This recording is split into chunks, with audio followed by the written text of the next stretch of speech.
The natives of Masangi or Farin Ruwa village, right from ancient times, were warriors.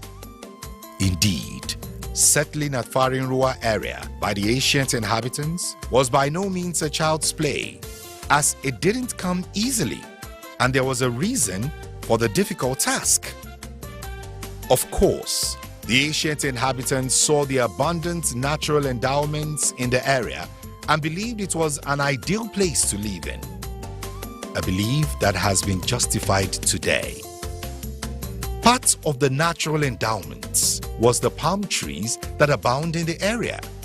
Even today, these are the forests and are the surroundings of houses and are used in production of palm oil, even though in a local way.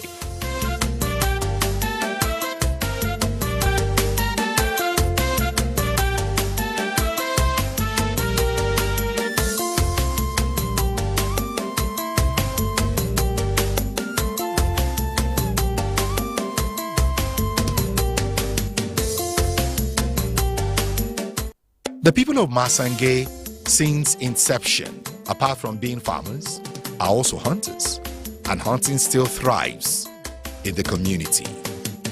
One of the present-day hunters shares his experience with us.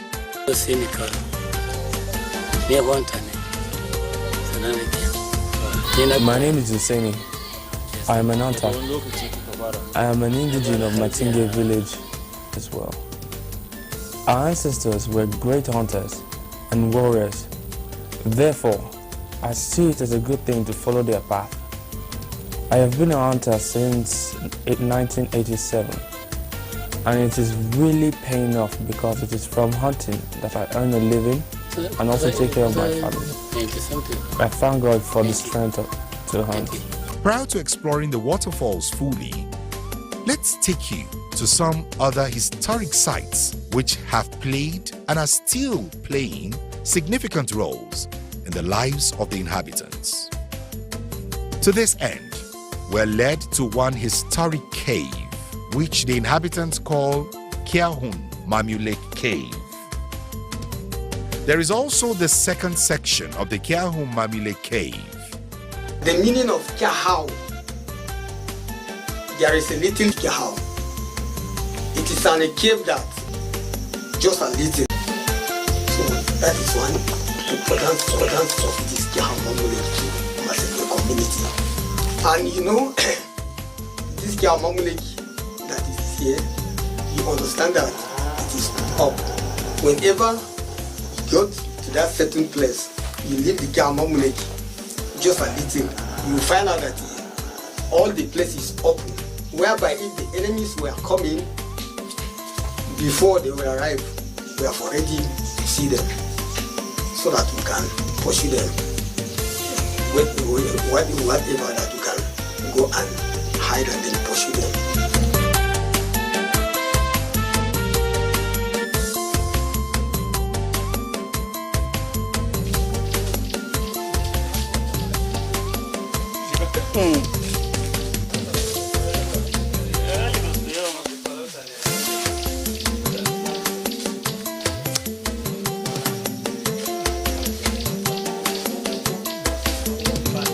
From the point where Kiahun Mamulek Cave is, a visitor is offered a chance to view the beautiful scenery towards the direction of Masangi village. A wonderful sight to behold. The beauty of the scenery is, however, more heightened during the rainy season. As we move out of the second section of the Kiahun Mamulek Cave, we move to the Ndai Cave. The chief priest of the community, who remains the only person who could get inside the cave, leads us in. The cave remains the point where masquerades are kept. When we arrived, however, no masquerades were found there, as they were said to have been borrowed out for the celebration of Kulere Day, one of the traditional festivals of Bokos, Plateau State. Another historic site at Masangi is a stream referred to as Man Spring.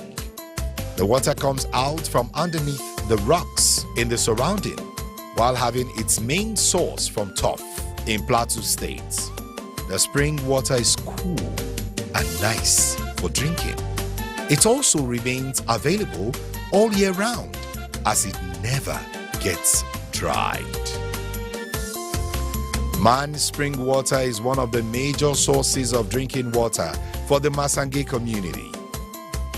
The spring water is considered a pure source of water, which not only serves as a source of drinking water, but was also used for preparation of persons, just as it was used for preparation of spears during wars in ancient times. No woman, even now, is allowed to dive in the spring due to its purity. Water from the Man Spring cascades and forms a gentle but beautiful waterfall.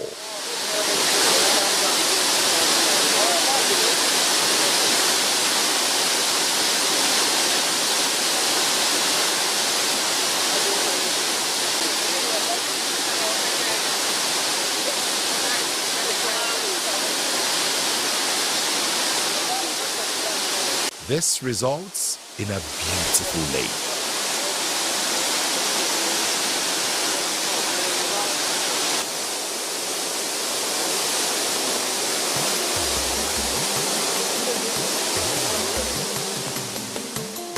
What a beauty this lake is, and surely a delight for any visitor or tourist to watch.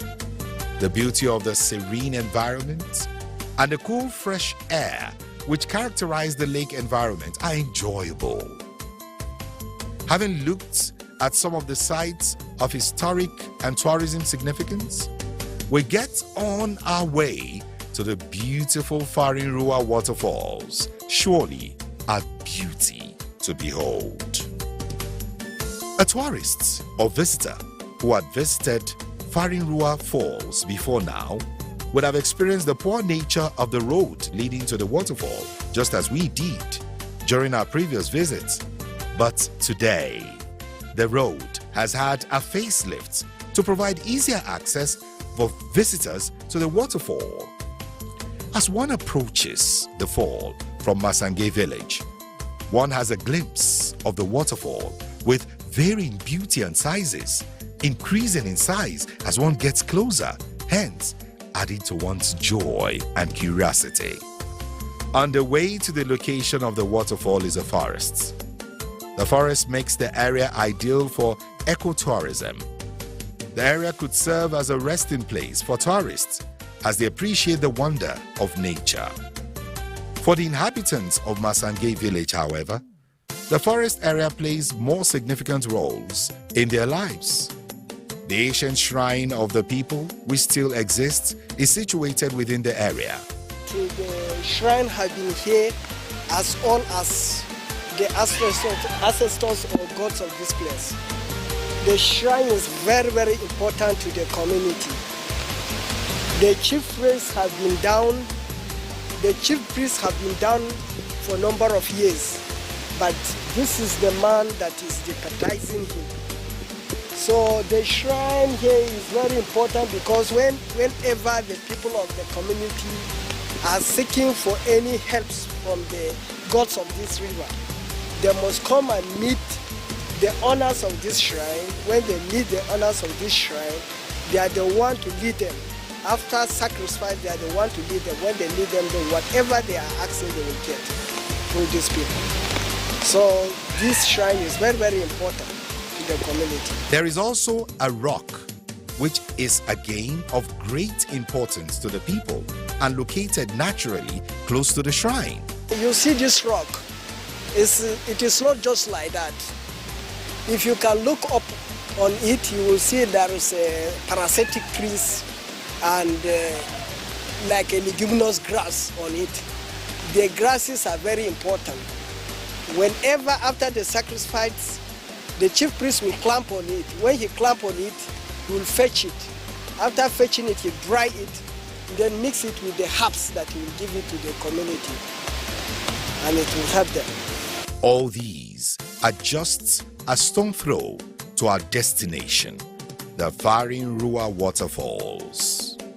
Indeed, The Farin Ruwa Fall was discovered long before the 1950s, which is the date written in some literature.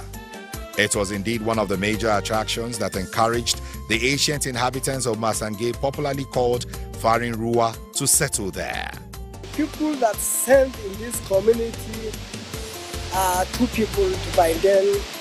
They are called Kyobok and Agalti. They are the first people that came from Top Plateau to come and spy this place.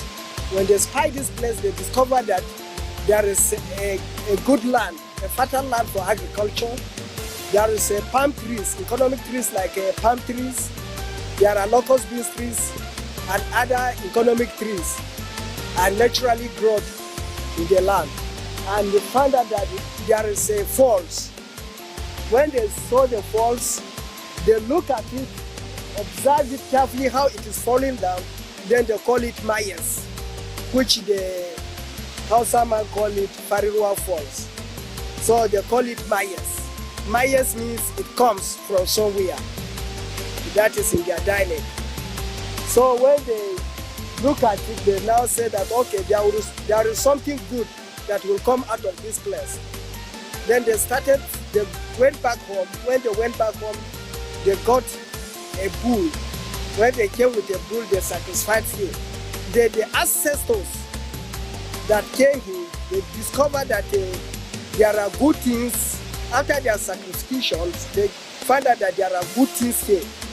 They started showing them good things. Like if a woman is buried, when they bring the woman here, that woman will surely deliver.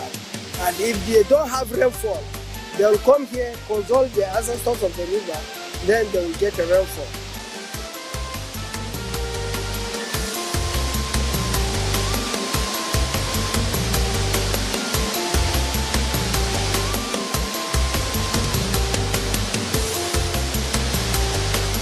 The water falling down from the height and splashing up the ground is a great spectacle, as it also steams.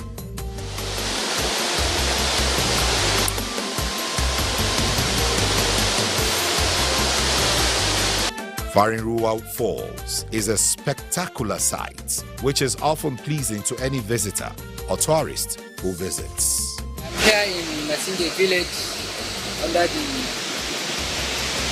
Farin Ruwa development area from Gomba local government for a visit to waterfall called Farin Ruwa. In fact, the waterfall is very beautiful and attractive. In fact, there is a need for government to come in because the community cannot do anything here. This is a very big place for tourism. This is something that the government is supposed to base more on it so that people in the country and even the outside country, that is the foreigner, will come in to see how this water is falling.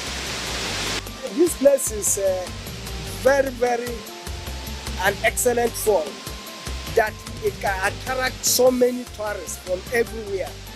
Because when you look at it, in fact, if only the government can intervene so that they can make this place to be a highly tourist area, I think it will attract people all over the world to come and see what the natural fall is. And that will generate revenue to not only to the community, to the state and the federal administration. At this point, it is worthy to note that visiting the Farin Ruwa waterfalls at different times are accompanied with different experiences. A visit during the peak of the rainy season, especially between July and October, provides the opportunity to view the waterfall in its full volume and the peak of its beauty alongside its accompanying beautiful scenery at its highest greenish color level. In fact, during this period, the volume of water splashing does not even allow one to get to the bottom of the fall.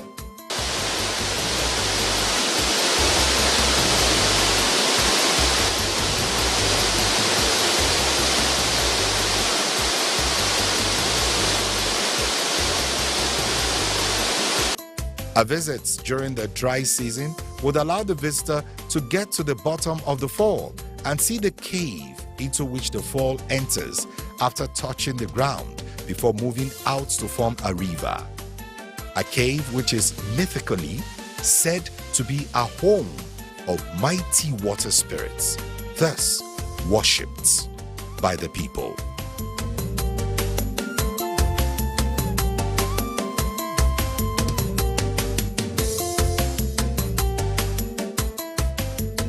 Farin Ruwa Falls are indeed a spectacular sight. 150 meters of cascading water and one of the tallest waterfalls in Nigeria.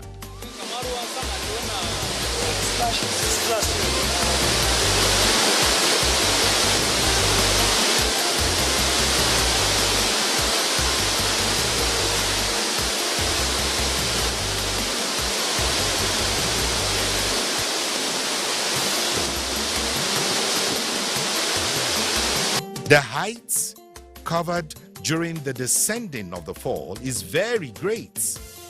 This volume of water is what appears like a water smoke when one approaches Masangi village. The fall has abundant physical attractions, as could be seen in the surrounding features.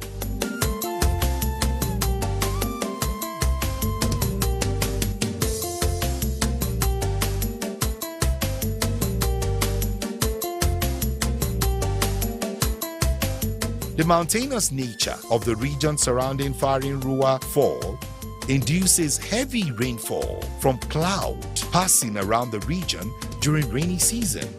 As a result, there is an increase in the volume of water during the season.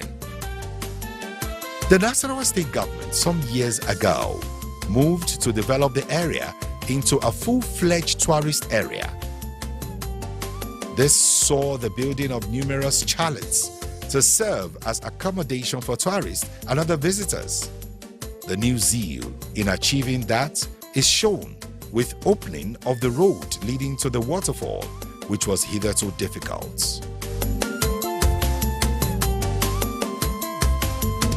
The volume of water for the fall has been considered enough for generation of hydroelectric power, which would serve Nasarawa State and its environs. The water, which cascades from the waterfall and forms a river, moves down and meets the water source from Manspring, and they collect at the point where the main turbine for generation of hydroelectric power would be sited. Beyond the generation of power, which is being intensified, the accompanying benefits in terms of irrigation, among other benefits, when the project is completed, will surely turn around the fortunes of people of the surrounding communities and beyond. And clearly, Farin Ruwa Waterfall is the main source. Farin Ruwa Falls is undoubtedly a destination to be if you want to experience wonder and the gifts of nature to Nigeria, in Africa, a country blessed.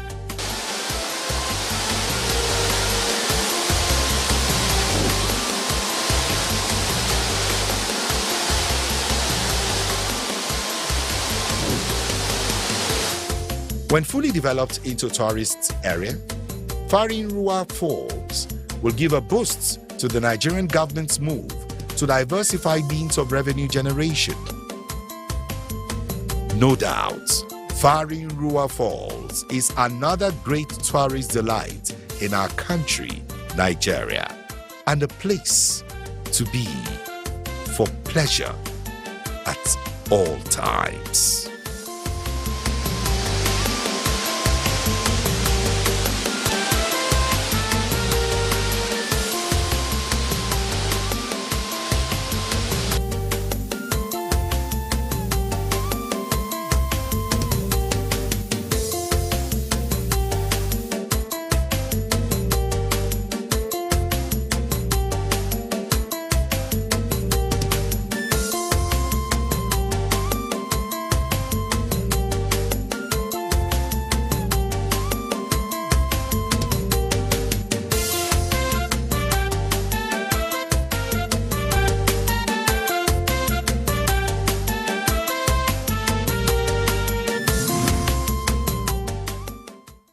Wow, look at that.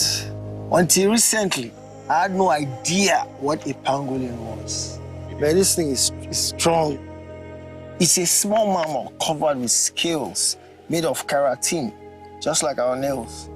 Strong scales, man. The scales has no medicinal value, yet the demand for the scales and the meat is driving the pangolins to extinction. This one's name is Igai, and it was rescued from illegal bushmeat trade. It's going back into the wild where it belongs to keep the ant population in check. Home sweet home. Please say no to illegal bushmeat and report wildlife crime, because poaching steals from us all.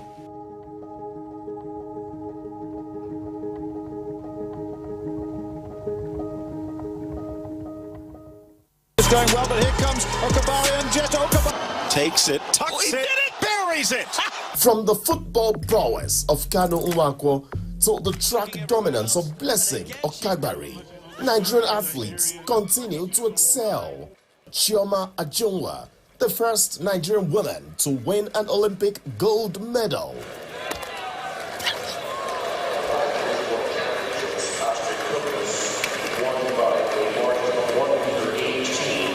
Applying the pressure from the rest and trying to come back, and Amuzan taking it.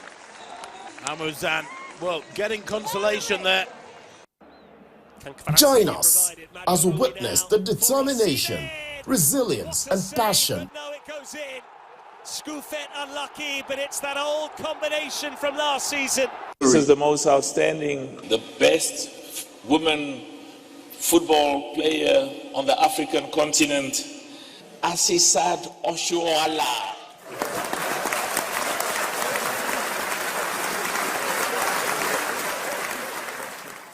Great ball, Musa!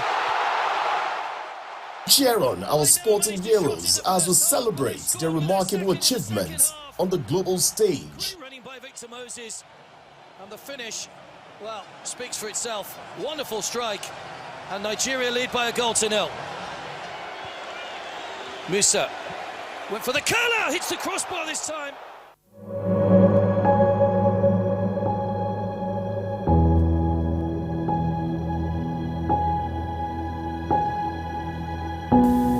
My name is Vicky. Years passed. All I wanted was to leave Niger.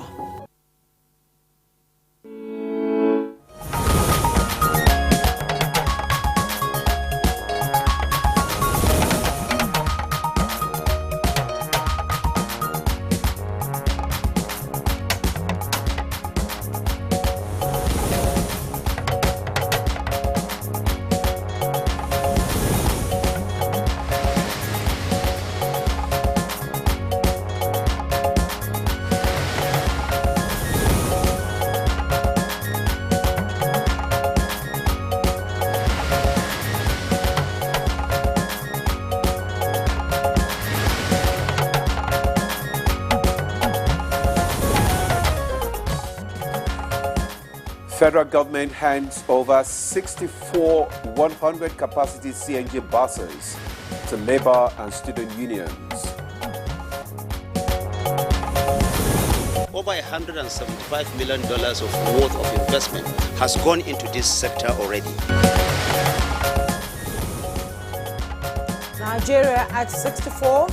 Messages of hope resonate at interdenominational church service. Undoubtedly, the Nigerian nation is defined by resilience. To the challenges of modern-day governance, we have continually shown our indomitable spirit as Nigerians. Vice President Shettima returns to Abuja after attending 79th United Nations General Assembly in New York.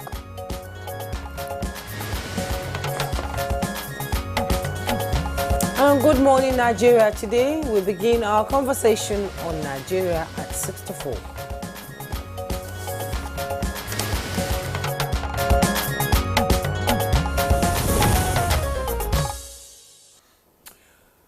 Jumai, Nigeria will be 64 tomorrow. How do you feel? I feel good. It's a journey that has, been through turbulent times, but we're saying that there's light at the end of the tunnel. There is light at the end of the tunnel. That's good. Tuesday, October 1st marks a significant milestone in Nigeria's history. Nigeria turns 64 since our independence from British colonial rule. And that's true. And as we celebrate this momentous occasion, we reflect on our journey so far, from the struggles of our founding fathers to the present-day challenges and triumphs. The Nigerian story is one of resilience and determination that has stood the test of time. But as we commemorate this anniversary, we also confront the present issues that will shape our nation's future. Economic growth, security, corruption, and the quest for good governance are some of them. And on Good Morning Nigeria today, Demola, we begin our conversation on Nigeria at 64. We shall be discussing the state of the nation. We will also explore the legacies of Nigeria's independence, its relevance today, and the impact of economic policies on ordinary Nigerians. You expect our guests to share their insights and experiences, offering unique perspectives on Nigeria's progress and prospects. Well, Nigeria at 64. Jumai, let me ask you again. Where are we now and where do we go from here? One pertinent question I'd like to ask you is, if Nigeria were to be a human being, how would you describe her at 64? Well, I would say resilient and vibrant individual with a rich cultural heritage. And that is Nigeria. We can't take anything away from that. Okay. That's good. So, I'm Adimola Adio. You're welcome to the program. And Jumai. I'm Jumai Yusuf. Tomorrow we celebrate our 61st birthday anniversary, and we begin our conversation today. And I tell you, it's going to be quite interesting. Just sit tight and enjoy it. Don't forget, in the course of the program, Chukudi Okoli Baja will be with us for our newspaper review. But first, let's join Dennis Adeguloye for this morning news. Hello, Dennis, and congratulations as the best newscaster on NTA 24. Thank you very much, Jume, and good morning. And good morning to you. How do you feel, Nigeria 64? Definitely, well, there's always, as you said, light at the end of the tunnel, and Nigeria is certainly a work in progress, but under the current administration, there's certainly space for optimism and looking forward to a brighter future for the country. Good. So, good morning, Nigeria. Here is the morning news. The federal government has officially handed over 64 compressed natural gas buses with varying capacities to leaders of the organized labor and students' unions. Minister of Information and National Orientation, Mohammed Idris, accompanied by fellow ministers, emphasized this initiative aligns with President Bola Tinubu's commitment to transforming Nigeria's economy into a sustainable and progressive force.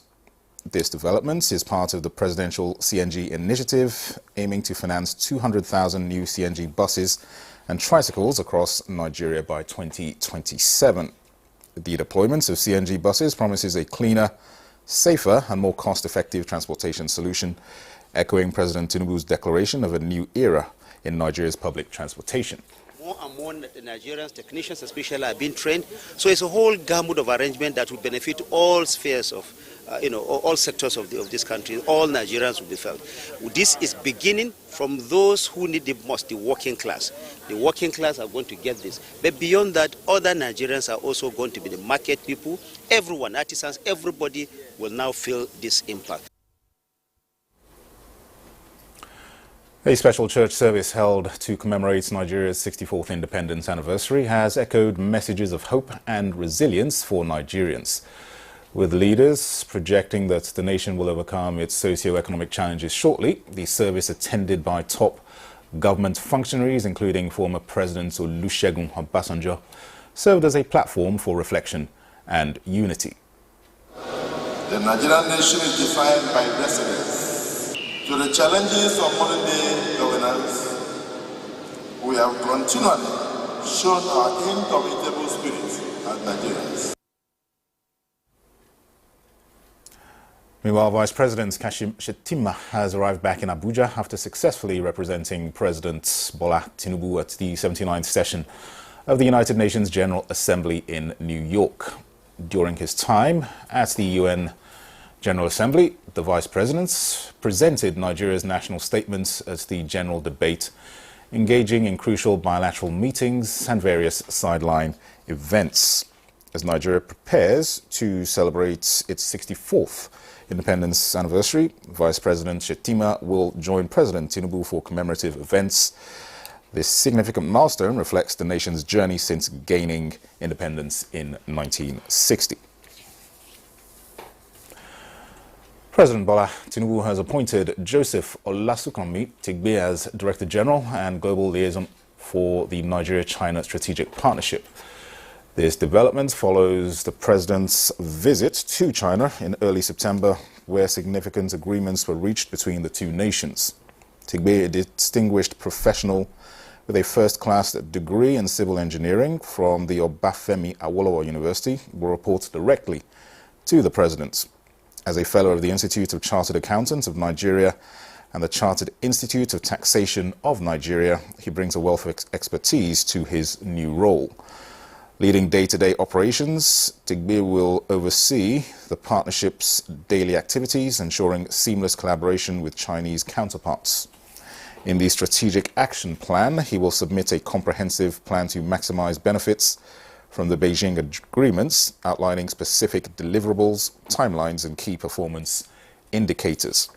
In Nigeria's priority projects and investments, he will identify vital projects, projected investments, and expected socio-economic outcomes, aligning with Nigeria's national development goals. President Xi Jinping pledged at the 2024 Forum on China-Africa Cooperation, FOCAC, promising significant financial support with 360 billion yuan, approximately 51 billion US dollars, earmarked for African nations over 3 years, alongside support for 30 infrastructure projects aimed at boosting connectivity and creating 1 million jobs. Tigbe's appointment underscores President Tinubu's commitment to strengthening Nigeria-China relations and harnessing the partnership's potential for socio-economic growth. The National Drug Law Enforcement Agency has launched a nationwide crackdown on drug trafficking, resulting in significant arrests and seizures. Two notorious drug kingpins, Jiboye Samuel and a community leader, Alhaji Bashir Talba, are among those apprehended, alongside 2 ex-convicts and an auto parts dealer, Ejiofor Nameka Chibuzie, who attempted to export heroin and cannabis hidden in lead lamps and sofa legs. Key seizures in the interception of international shipments by the NDLEA were various drugs, including tramadol, pentazocine injection, and cannabis, en route to the US, UK, Canada, Australia, Thailand, and Oman. NDLEA conducted operations in several states, including Lagos, Kogi, Katsina, Niger, Kano, Plateau, Oyo, and Edo, seizing substantial quantities of illicit substances. The agency's efforts are part of its ongoing war against drug abuse, sensitization lectures, and advocacy visits nationwide. Well, those are the highlights of the news at this time. Good Morning Nigeria continues with Ademola and Jume after this commercial break. Please don't go away.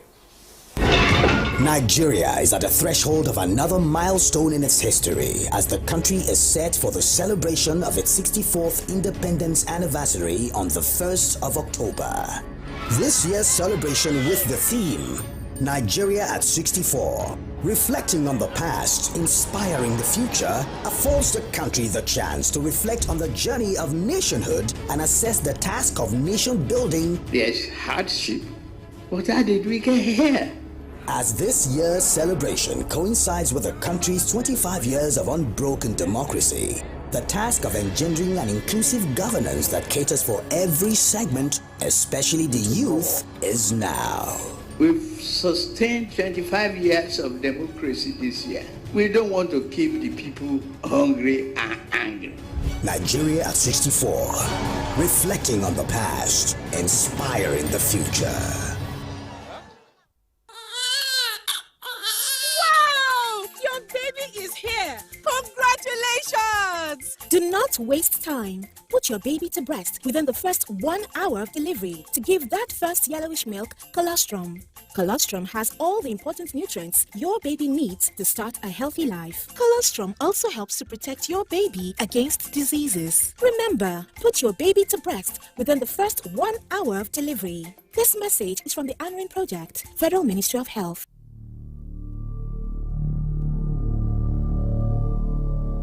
Is this the new one? Yes, ma'am.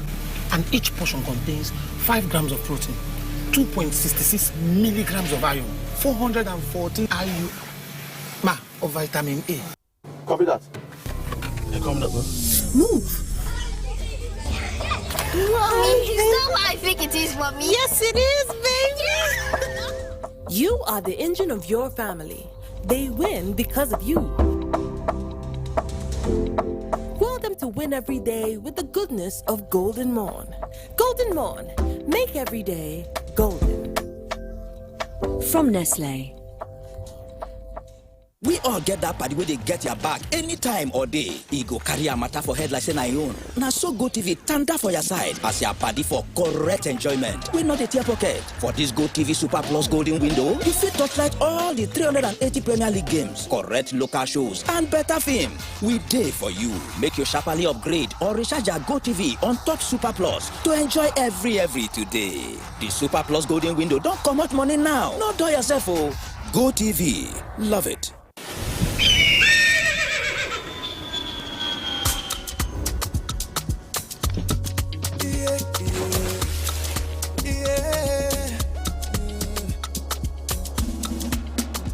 From the Atlantic across the savannah to the Sahara, we rise, a land of the free, we know they tire. We dream great, our spirit is undying. Resilient, rooted like palm tree, we sway in colors, we turn dark into light, we make solutions, we ignite passion, yeah. Each ethnicity is unique, we have more than just a nation. We are Nigeria, strengthened in unity, we know they carry lives. We are Nigeria, together live the dream of a land with great destiny. We are Nigeria. I am the real Nigerian. Brought to you by the National Orientation Agency, NOA. Thanks for staying with us. You're still on to Good Morning Nigeria on the network service of the NTA. Up next on the program is Newspaper Review.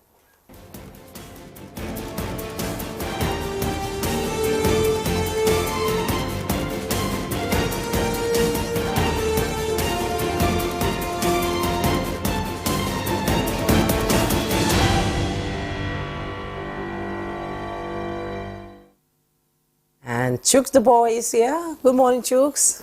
I hope I look entirely. You look chookish. Boyish today. You look different. You look like a boy. Oh, yes. You see, it's in the attitude. It's in the feeling. You it's push in the 70, mood. you're still looking 40-ish. It's in the attitude. Yeah, it's in the attitude. Stop running into Nigeria will be old age. 64 tomorrow. I am 3 years older than Nigeria, come to think of it. Yes, I remember you always tell us you yeah. were there at the independence I'll be year. 67, December 5. Even though I don't feel it. You don't feel it. Yeah, you don't feel it like Nigeria doesn't feel it. I don't know whether so that's tell the us comparison I want to. So tell us what it was in 1960 when Nigeria gained independence. Well, first of all, I was one village man. My mom would send me to go and buy crayfish. I was in one pair of pants most of the time, sewed with khaki, and the rope with which you tied it around your. Yes. Some of it will be trailing. You'll be trailing some of it, almost sweeping the floor. And your mom would say, before this saliva dries, make sure you come back with that crayfish. We were good children then. And it was that day on Independence Day, they were selling Make Me Well. You know, that's what we call something like buns, meat in it. Oh, yes. Make They Me don't Well. sell those things anymore. How much was it then? Maybe you Less could than a get, kobo, you could right? get like 4 for 1 penny. You know, that time. Yes. The British penny. No, is it? The British Yeah, penny, no, the yes. British, Okay. the Queen, British the penny, Queen's yes, bust yes, was yes. on it. Mm. You know, Yes. it was a sweet, it was sweet sensation, if I may use that. But what It was the so feel? What good. was the mood like on that day? Can you remember? Oh, the mood was the green, white, green was inside us. Nigeria, we hail thee. Even if such a fly was, you know, eating you up on one of the cheeks to dare You not cannot touch it. dare bring your You know, hands because down. you are singing Nigeria, we hail thee. Yes. I don't know whether 64 years on, whether it has all panned out the way we thought, we hoped it would. Well, Nigeria is a grandpa But now. God day, yes. my namesake. Yes. Like Let's- Dennis said, it's a work in progress. It's work in progress. And But that's what it is. And I said there's a light at My the end of people the will tunnel. tell you, only we walk and Yes. just. If you join vexation to the problem on the ground, hypertension will become your friend. Oh, All that's right. a good one. Let's quickly go to the papers. I'll begin with the People's Daily.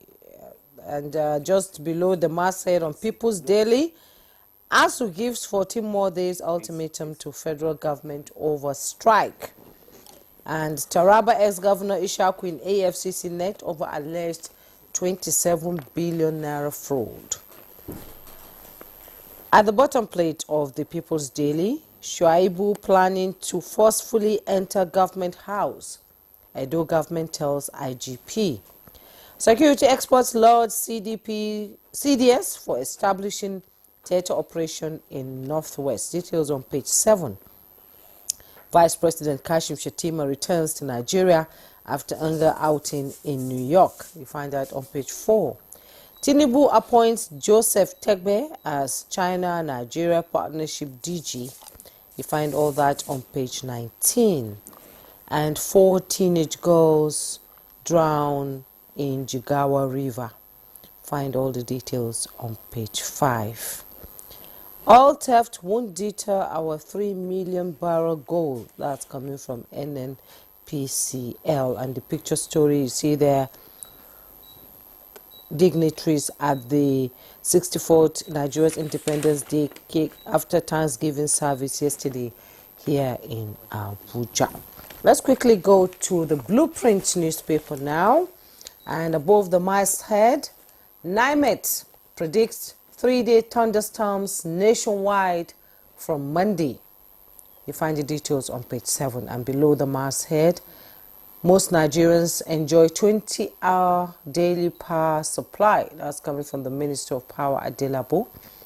And NPFL, Rivers United, PIP, Enyimba, tornadoes held at home. And the headlines, FG hands over 64 CNG buses to NLC, TUC, NANS with riders to distribute 2,000 CNG tricycles to youth. And it is a promise kept, says the Information Minister. You find the details on page 6. Police organizers dialogue over October 1st protest. FG monitors to forestall chaos. Activists give conditions. Constitution review. Senators unite on LG autonomy. Differ on state police. Find the details on page 8. 13,800 illegal refineries oil pipeline destroyed. That's coming from the NNPCL on page 7. Dangote Cement leaves SMEs in Nigeria. Details on page 23. Flooding. Kebbi receives 3 billion from federal government on mitigation. And Obasanjo behind my impeachment. Ex-Governor Ladoja opens up 18 years after. Sedemola? Sorry. Thank you. I have the Daily Trust newspaper with me, and just below the nameplate, local government LG uncertainty in Rivers, PDP as Fubara's allies effect to APP. Excuse me. Then we have the Constitution Review. Northern Southern senators disagree on regionalism. Media Trust donates 10 million to Maiduguri flood victims. Details on page 8. Residents now disagree as airstrike kills cause in Kaduna. 23 worshippers among victims. Locals, we only hit terrorist-based. Air Force and state government is silent on the incident. Details on page 4. Bandit adopts NURTW chair. Health workers 3 kids in Kaduna. Details on page 5. Property burnt as tanker explodes in Bayelsa. Details on page 6. Federal government hands over 64 CNG buses to Labour and NANS. Details on page 40. Then we have this story. Heart diseases spike. Fuel sudden deaths in Nigeria. Then we have the details of that story on page 3. Chooks. You know, it's not mere tokenism. You know, we journalists have an assignment to keep government on their toes. But please, when government works, also come out earnestly. When you talk correctly about your neighbor, even if it's your enemy, you feel good inside. The 64 CNG buses should be applauded. It means we are moving forward. And it's not just giving it to labor that makes the news. The news really is transporters are now looking toward that mode of fueling of the vehicle to see whether it makes business more manageable and profitable too. And at the end of the day, affordable to the commuter. So we should not just give it passing mention. It is work in progress. I keep on saying Chukudi likes the way this government is going.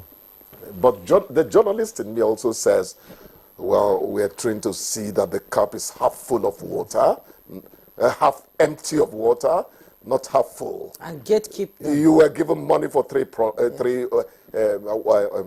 water projects. Why are we seeing just 2 on the ground? That's the way we are. It's on behalf of the Nigerian people. Keep them in check. But this is commendable. Yes. I wanted to start on that very positive note. But they're also going to distribute 2,000 CNG tricycles to youth. That's a good one. We are moving, albeit slowly, almost snail speed. Well, the alternative is chaos. May we not have that. That's it. Residents NAF disagree as airstrike kills cause in Kaduna. And the first thing that comes to your lips is, no, not again. Not again. It's not collateral damage. No. You're targeting somebody in the process of taking that person out, those close by, that's collateral damage. This one sounds like mistargeting. But my problem is that they are saying that NAF and residents are disagreeing. NAF says they are not responsible for it. That is the terrorist. So who done it? So there is no... Oh, wait a minute. Yeah, that's what NAF says. I didn't read this. Responsible for what? I didn't read the story in depth. For the air that kills the scores. I didn't read the story. But it was terrorists that killed the scores? Yes, I didn't that's read what this, NAF is saying. I didn't read the story in depth. But because we are journalists, we begin to ask questions. If we say they are terrorists, and you're saying it's airstrike, the journalist's mind goes to, are they flying aircraft now? Is that the next level? So if you say it's airstrike, my mind is going to tell me it's not likely to have been done by terrorists, except if you're saying that they now have the F-16s and the Alpha jets and all that. So the handling of information when calamity like this happens does a lot. Messaging is very important. I say it concerning some of the people who work for Mr. President. They have to learn how to talk. so that the good work coming from the presidency can Information management, right? That's why Information NIPR is always saying, bring your people, let us train them so that they can be able to counter issues like this, situations like this. I hope my friends, our colleagues who are aides to politicians are not going to relay me. I tell people the journalist may not be the best person to go and be a presidential spokesman. Yes. Public speaking. Tony Blair, when he got out of 10 Downing Street, went into public speaking. He knows how to talk. You must learn how to talk. Very important. It's not a Chukudi Ojibo repete. No. Are you a Toastmaster? I'm a Toastmaster. God made me so many things. You know, I didn't know which one to pursue. Maybe that make me no get money. So we really feel bad that our fellow men and women have again perished without intent on the part of the NAF. If the NAF did it, we must always introduce a caveat. Since this is the situation we have, they did it. We are not sure. Speculation we don't want to bring into our job. You understand? In quotes. Then we have this heart diseases spike, fuel, sudden deaths in Nigeria. That is worrisome. When you mentioned heart disease, you take me back to the days I practically cried out of the University of Benin teaching hospital, because they asked me, why does your father still laugh? And Professor Febu told them it's because he doesn't believe he's going to die. The minute my father saw me coming in tears, he started dying gradually. Yes. They said he has just about 34 beats. That's even those are too few beats for even a baby, let alone a grown-up man. Why does he still laugh? I told them he has incurable optimism. That's the way he is. You know, his own was complete heart block. So when you mention heart disease, I want to say whatever is causing it, we must all go out to work against it. And not self-diagnose it saying it's ulcer. That's it. It is not ulcer. When you feel pain around the heart, when cholesterol see begins to block the passages for your blood. The expert says it's poor diet, sedentary lifestyle, smoking, high sugar in meals, and environmental pollution. They are the major contributors. Incidentally, the way our life is economically does not quite help your diet. Sometimes the one was here chop. You understand? So you just eat what you see. Exactly, my brother. Times you're so busy, you forget. I was saying the other time that this end hunger strike would not have happened. Protest would not have happened if it was if Ekba and Agbado had come out, because they rescued us to some extent. Yeah. So you know, I'm a village boy. I have to say the way it is. You know, living in the village is the best life. No, you have fresh air, no pollution. You eat what you want to eat. Do you know that it's one of the things that they mentioned? Yes. So when you live in the village, you walk to the farm, then you walk back. You actually watch that squirrel scrambling up that branch of trees, and you salute nature. When you wake up in the morning, you clean the house, you exercise. And the air is fresh. You are not living up to anyone's expectation. It is you and nature. Some people don't know how to enjoy their life. If not for insecurity, the village is the best place to go and live now. Okay, maybe you should go there. Yes, I have always dreamt of owning a ranch where I build my in house. That case, I dare say that you look like a sophisticated villager. Yes. Well, in that case, we draw the curtain now. You throw me out as usual. Thank you, God bless you guys. All right, thank you, Chooks. Thank you. See you tomorrow again. Thank you. All right, we'll take a break now. Good Morning Nigeria continues. Stay with us. The Secretary to the Government of the Federation and Chairman Interministerial Committee on Nigeria's 64th Independence Anniversary, Senator George Akume, FNIM-CON, wishes to announce the programs lined up for the celebration of Nigeria's 64th Independence Anniversary with the theme, Reflecting on the Past, Inspiring the Future, as follows. Presidential broadcast Tuesday, 1st October 2024, time 7 a.m. 64th Independence Anniversary Parade, Tuesday, 1st October 2024. Venue, Presidential Villa. Time, 10 a.m. All invited guests are to be seated by 9 a.m. Announcer, Mohammed Idris, FNIPR, Honorable Minister of Information and National Orientation, and Chairman, Media and Publicity Subcommittee.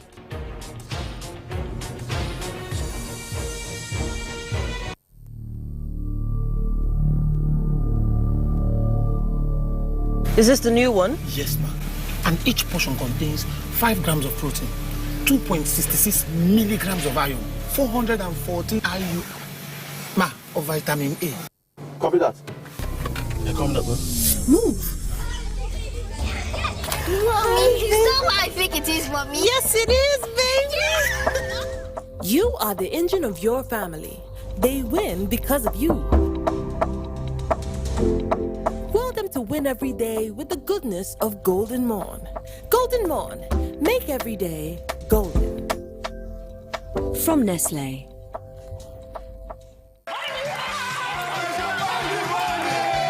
Guidance family!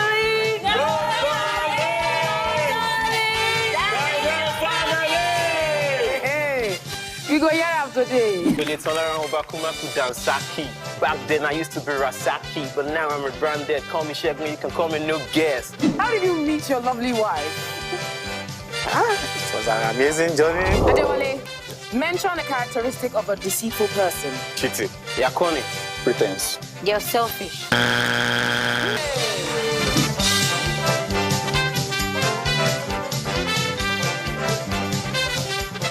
NTA Television College Jos, with a pedigree of producing indelible professionals in the media space and an affiliate of the prestigious Ahmadu Bello University, Zaria, for the award of degree in mass communication, calls on prospective candidates to leverage on the following courses it offers for 2024-2025 academic session. BSc Mass Communication, those with minimum admissible score of 180 and above who sat for the 2024 JAM/UTME and direct entry, while 100 to 179 minimum admissible score can apply for the National Innovation Diploma NID in Film and Television Production, Broadcast Journalism and Television Engineering. For more inquiries, visit our website or call 0803-383-4343. Announcer, Registrar.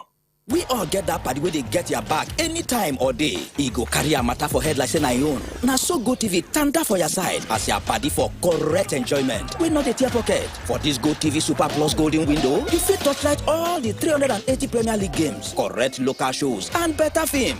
We day for you. Make your sharply upgrade or recharge your Go TV on top Super Plus to enjoy every today. The Super Plus Golden Window don't come out money now. No do yourself, oh. Go TV. Love it. Nigeria means a lot to me. And Nigeria means peaceful cohesion. My country. We continue to pray, and then hopefully we will come to understand that unity of purpose, unity of living together. Our ethnic beliefs and background and culture is our strength. Ever since the amalgamation period of 1914 to date, about 109 years ago, the people of Nigeria live very peacefully with one another. I think diversity helps a lot to enhance robust development in Nigeria. All over the country, you have so many ethnic groups, over 250. That is enough to tell you that this is a blessed country, that, that God has kept, together as one indivisible entity.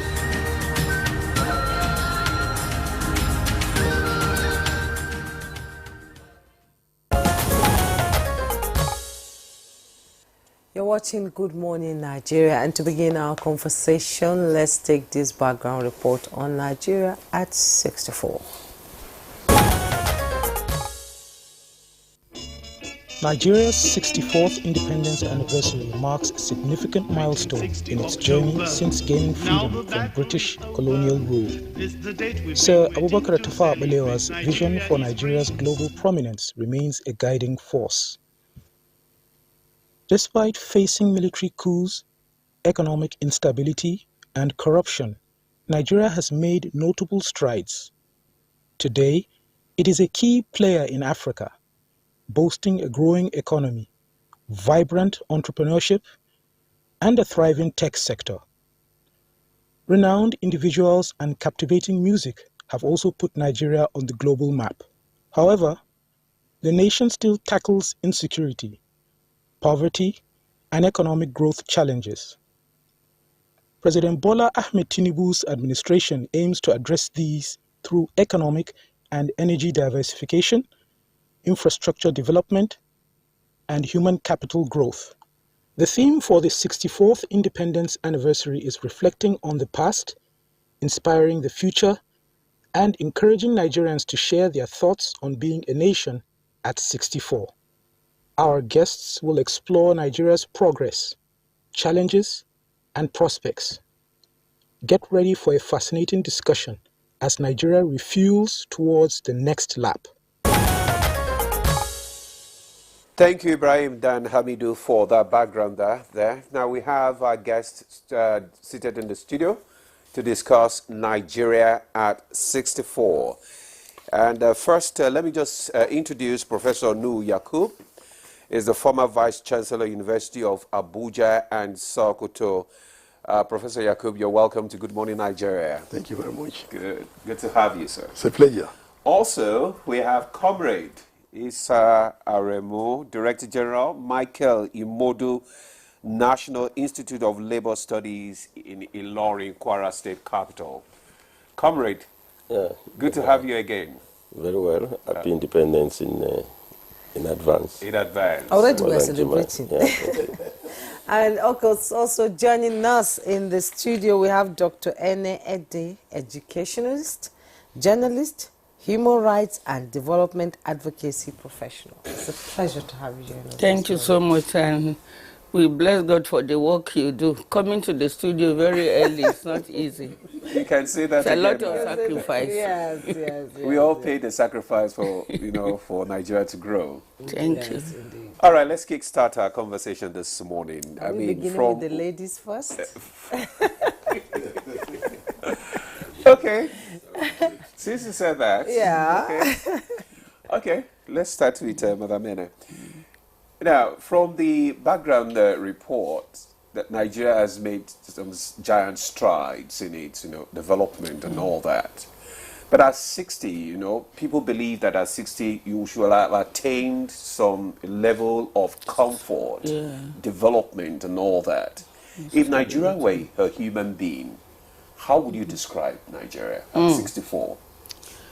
I've always told people that I was just reflecting last night. When I listen to people talk about Nigeria, you'll be wondering if, even if we have opportunity of multiple citizenship, that will cover for being a Nigerian. But I've come to realize over time, when we talk about that, a lot of people get offended. I've come to realize that Nigeria is one of the most beautiful countries in the world. Your report said, the background report said, Nigeria is a key player in Africa. Nigeria is not only a key player in Africa. Nigeria is a global player. Yeah. So you're talking about Nigeria at, if it's a human being and you're approaching 60, how should it be? You should mature. But we have come to see too that there are a lot of instabilities, but when you weigh them side by side by the opportunities and the progress we have made, we realize that we have made reasonable progress. And there is what will be the hope? The hope is that we can do better. Because a lot of people talk about a few people who want to give us bad name. The number of people who are patriotic, who are genuinely interested in Nigeria, they are more. So how do we step that up? So looking at Nigeria at 64, Nigeria should stabilize more than it is now. when we say stabilizing, we're looking at the major indices in terms of unity, in terms of equality, especially if you want to look at Chapter 2, Section 23 of the Constitution, when we talk about the ethics of the country.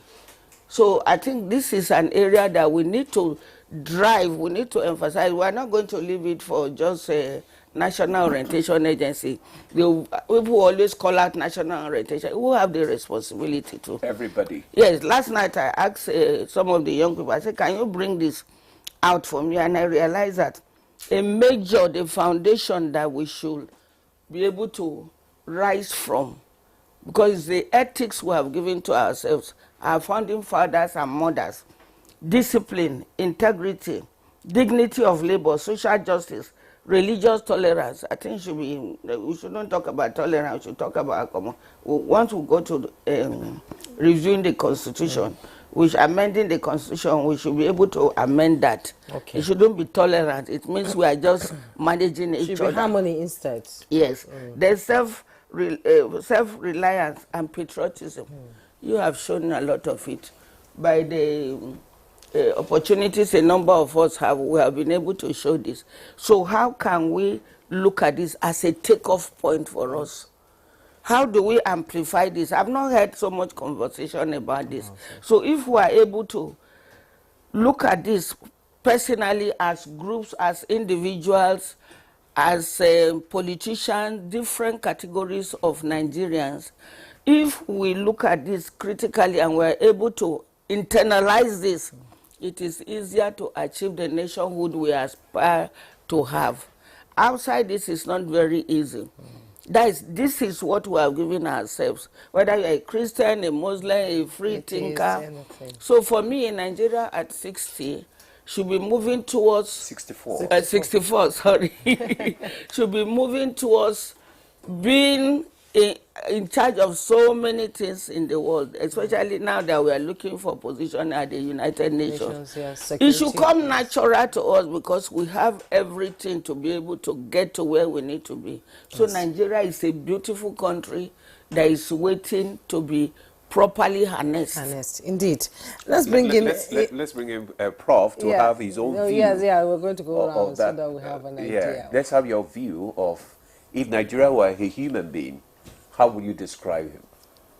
Well, I think there is a disparity between human beings and a nation state. It's a metaphor, actually. Well, I mean, it's a metaphoric expression. Yeah, well, yeah. If you put it in context, you know, a human being at 64 is expected to be matured, an adult, a person with responsibility. Okay, and is expected to have a family. Is expected to have, even if the person doesn't have family, is expected to actually see what is it that he or she should contribute to the development of the country. And in even thinking about that, you know, it has to be on the basis of the cooperative nature, because not single individual can actually build a country. It's a collective effort. But as a nation state, it's a number of, different kettle of fish or whatever they call it. Because, you know, if you look at the history of the humankind, you discover that all the societies that the humankind have, you know, lived in, we're talking of, you know, several hundreds of years or even millions of years. You know, so, and there is no country that has ever stopped or come to the conclusion that I'm stopping at this point because I have developed, have attained that level of development that I don't need to aspire. Everybody is trying to actually see to what extent they can improve on God-given resources or resources and, you know, on other things that we have. But I would say that as a country we're still young compared to, you know, countries that, you know, started very much earlier. You know, if you take off Ghana, China, we're talking of, you know, go and see the Great Wall of China. I mean, at the time it was built, I have been to China, at the time it was built, I don't think the Chinese have sophisticated, technologies they have at the moment. And it is an edifice that anybody who goes to China will want to go and see that how on earth was it possible. Also look at Egypt, the pyramids. I have also been to Egypt, and I've seen to what extent human, effort, ability of human being, has been translated into concrete structures that have, stayed for several years. But I mean, some of these structures we're talking about, they were talking about in the BC period, not AD period. So Nigeria is still, to that extent, or comparatively speaking, a child. But I think also we should have leadership that will have vision. Or we should also have citizens that are quotas to ensure that even if we are starting very late, we have people to copy from their own experiences and even perform better. That is the challenge for leadership in this country. Okay, comrade Gisaramu, let's get your views on if Nigeria was a human being at 64, where would we be? Well, I'm not sure what I can add to what... Yes, because my question is, you've been part of the struggle, you've been part of the struggle for nationhood, for Nigeria's nationhood, and I believe the hunger to see it, succeed is still in you. Absolutely. Okay. Well, I think Dr. Ene and Professor New have already laid the foundation, and they've answered the question whether we take it as if Nigeria is a human being. Of course, Nigeria is made up of human beings, 250 million. I think we can look at ourselves and find out how far we fared. I think Prof also went further to even make it much more, a little more academic, to show that there's a difference between a nation state, and of course individuals. I think I agree with the two perspectives. As an individual, I think we can look at ourselves. I'm a product of independent Nigeria. But some of us can say that we are almost as old as Nigeria. And you can see what Nigeria has done to us from humble background. I belong to the first generation of graduates from a family, and you can see the impact it has made. Went to primary school, good secondary school education, went to university, and we're what we are now. I mean, multiple degrees. He also introduced me as a director general. So individuals, I think we've moved on, including some of you are here. But what I'd also to add is that to discuss independence, Nigeria at 64, I think it's also important to reflect life before 1960. And discussing independence, you must also discuss about what life used to be when we were a nation under British, domination. Lagos was bombarded militarily in 1851, and 1861 it was declared a colony. It was armed attack on Nigerians, forced annexations. Also the same thing happened in the hinterlands. Emirs were sacked. There was compulsory treaties.